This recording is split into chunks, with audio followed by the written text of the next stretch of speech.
پرانے عہد نامہ میں سے قدسات کی کتاب 7واں باب 2 آیت کو پڑھوں گی۔ لکھا ہے، تب خداوند نے جدون سے کہا، تیرے ساتھ کے لوگ اتنے زیادہ ہیں کہ میں مدیانیوں کو ان کے ہاتھ میں نہیں کر سکتا۔ ایسا نہ ہو کہ اسرائیلی میرے سامنے اپنے اوپر فخر کر کے کہنے لگیں کہ ہمارے ہاتھ نے ہم کو بچایا ہے۔ آمین۔ عزیزو، خدا اپنی قدرت اور منصوبے کو پورا کرنے کے لیے مختلف لوگوں کو اپنے منصوبوں میں شامل کرتا ہے، لیکن حتمی اختیار اور کنٹرول ہمیشہ خدا کے ہاتھ میں ہوتا ہے۔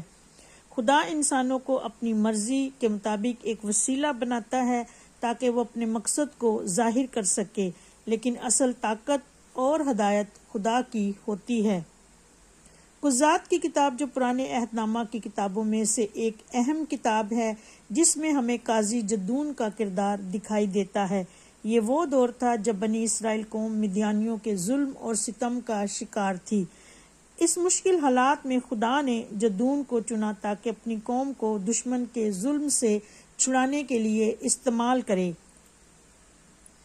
جدون کی فوج تعداد میں بہت زیادہ تھی۔ خدا نے جدون کی فوج کی تعداد کو خاص طور پر اس لیے کم کیا تاکہ بنی اسرائیل قوم یہ جانے کہ فتح تعداد یا انسانی طاقت کی وجہ سے نہیں، بلکہ صرف خدا کی قدرت اور مرضی سے حاصل ہوتی ہے۔ عزیزو، خدا جانتا تھا کہ اگر جدون کی فوج بڑی تعداد میں ہوتی تو بنی اسرائیل شاید یہ سوچ لیتے کہ وہ اپنی بڑی تعداد یا اپنی فوجی طاقت کی بنیاد پر جیت گئے ہیں اور خدا کی مدد کو نظر انداز کر دیتے۔ خدا نے یہ ثابت کرنے کے لیے فوج کی تعداد کو کم کیا کہ وہی حقیقی محافظ اور نجات دہندہ ہے۔ خدا کا مقصد یہ تھا کہ بنی اسرائیل خدا کی قدرت اور عظمت کو پہچانے اور یہ جانے کہ فتح خدا کی طرف سے آتی ہے، نہ کہ ان کی اپنی طاقت یا تعداد کی وجہ سے۔ خدا جدون سے کہتا ہے کہ جا بنی اسرائیل کو مدیانیوں کے ہاتھ سے چھڑا، لیکن جدون اپنی کمزوری اور عاجزی کی حالت کو خدا کے حضور رکھتا ہے کہ میرا گھرانہ منسی میں سب سے غریب ہے اور میں اپنے باپ کے گھر میں سب سے چھوٹا ہوں۔ وہ اپنی نااہلی کا اظہار کرتا ہے، اس کی عاجزی دکھاتی ہے کہ وہ اپنی طاقت پر بھروسہ نہیں کر رہا بلکہ خداوند کی رہنمائی پر انحصار کر رہا ہے۔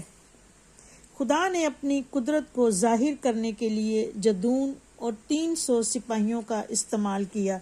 یہ اس بات کی علامت ہے کہ خدا اکثر کمزور اور چھوٹے لوگوں کو چن کر اپنی عظمت اور قوت کو دنیا پر ظاہر کرتا ہے۔ خدا نہیں چاہتا کہ انسان اپنے وسائل یا تعداد پر فخر کرے، اسی لیے خدا نے جدون کی فوج کو کم کر دیا۔ خدا نے واضح کیا کہ اگر کمزوری یا تعداد میں لوگ کم بھی ہوں تو خدا کی ہدایت پر چلیں تو وہ عظیم کامیابیاں خدا کی فضل سے، خدا کی محبت کے وسیلہ سے حاصل کر سکتے ہیں۔ خدا جب کسی شخص کو اپنے منصوبے کے لیے چنتا ہے تو وہ کمزوری کی حالت میں چنتا ضرور ہے، لیکن وہ انہیں کمزور رہنے نہیں دیتا۔ خدا انہیں قوت اور ہمت بخشتا ہے۔ خدا کا چناؤ ہمیشہ انسان کی قابلیت پر نہیں ہوتا بلکہ خدا کی اپنی مرضی اور خدا کے فضل پر ہوتا ہے۔ عزیزو، یہی اصول آج یسوع مسیح میں ایمانداروں پر لاگو ہوتا ہے کہ ہمیں اپنی طاقت یا وسائل پر بھروسہ کرنے کے بجائے خدا پر مکمل ایمان اور بھروسہ رکھنا چاہیے، کیونکہ فتح اور کامیابی خدا کی طرف سے ہی ملتی ہے۔ آمین۔